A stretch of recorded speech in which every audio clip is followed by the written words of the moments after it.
ஒரு பாலைவனத்தில் ஒரு பறவை வாழ்ந்து கொண்டிருந்தது.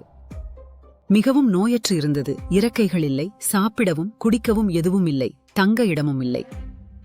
ஒரு நாள் ஒரு புறா அங்கு பறந்து சென்றது. அந்த நோயுற்ற துயரமான பறவை புறாவை நிறுத்தி, "நீ எங்கே போகிறாய்?" என்று கேட்டது. புறா சொன்னது, "நான் சொர்க்கத்துக்கு போகிறேன்" என்று. அப்பொழுது அந்த பறவை சொன்னது, "என் துன்பம் எப்போது முடிவடையும் என்று தெரிந்து கொண்டு வருகிறாயா?" புறா சொன்னது, "நிச்சயமாக" என்று சொல்லி அந்த பறவையுடன் விடை பெற்றுக்கொண்டு சொர்க்கத்துக்குச் சென்றது. சொர்க்கத்தின் வாசலில் இருந்த தேவதையிடம் அந்த நோயுற்ற பறவையின் செய்தியை பகிர்ந்தது. தேவதை கூறியது, "அடுத்த 7 வருடங்கள் அந்த பறவைக்கு இப்படித்தான் துன்பம், மகிழ்ச்சி எதுவும் கிடையாது." புறா கவலையுடன் சொன்னது, "அந்த பறவையிடம் இதை கூறினால் மனம் உடைந்து போய்விடும்.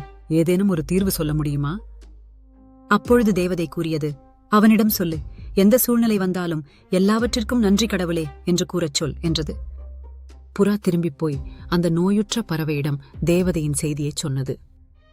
7 நாட்கள் கழித்து மீண்டும் புறா அங்கே வந்தது.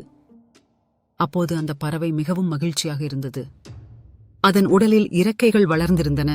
பாலைவனத்தில் ஒரு செடி முளைத்திருந்தது. ஒரு சிறிய குளமும் தோன்றியிருந்தது. பறவை மகிழ்ச்சியுடன் பாடிக்கொண்டும் ஆடிக்கொண்டும் இருந்தது.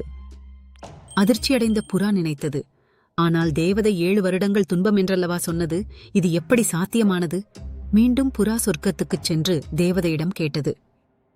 தேவதை பதிலளித்தது, "ஆம், அந்த பறவைக்கு 7 வருடங்கள் துன்பம் என்று தீர்மானிக்கப்பட்டது. ஆனால் அவன் எல்லா சூழ்நிலையிலும் எல்லாவற்றிற்கும் நன்றி கடவுளே என்று சொல்லிக்கொண்டே இருந்ததால் அந்த 7 வருடங்கள் 7 நாட்களில் கரைந்துவிட்டது. பறவை சூடான மணலில் விழுந்த போதும் எல்லாவற்றிற்கும் நன்றி கடவுளே என்று சொன்னது. அது பறக்க முடியாத போதும் எல்லாவற்றிற்கும் நன்றி கடவுளே என்றது. அது தாகமாக இருந்த போதும் தண்ணீர் இல்லாத போதும் எல்லாவற்றிற்கும் நன்றி கடவுளே என்றது. எந்த நிலைமை வந்தாலும் அந்த பறவை தொடர்ந்து அதே வார்த்தையை சொன்னது. அதனால்தான் 7 வருட துன்பம் 7 நாட்களில் முடிந்துவிட்டது. இந்த கதையை கேட்டவுடனே என் வாழ்க்கையை நான் பார்க்கும் விதமே மாறிவிட்டது. நாம் இந்த வரியை நம் வாழ்க்கையில் எடுத்துக்கொள்வோம். எல்லாவற்றிற்கும் நன்றி கடவுளே. இந்த கதையை பகிர்வதன் நோக்கம் நன்றியுணர்வு, ஆட்டிடியூட் ஆஃப் கிராட்டிடியூட் எவ்வளவு சக்தி வாய்ந்தது என்பதை நமக்கு உணர்த்துகிறது. அது நம் வாழ்க்கையை மறுபடியும் வடிவமைக்கக்கூடியது.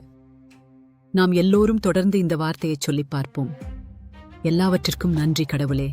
நிச்சயம் நம் வாழ்வில் மாற்றம் நிகழும். அதனால் நண்பர்களே, நன்றியுடன் இருங்கள். உங்கள் அணுகுமுறை மாறும், வாழ்க்கையும் மாறும். நினைவில் கொள்ளுங்கள், எல்லாவற்றிற்கும் நன்றி கடவுளே.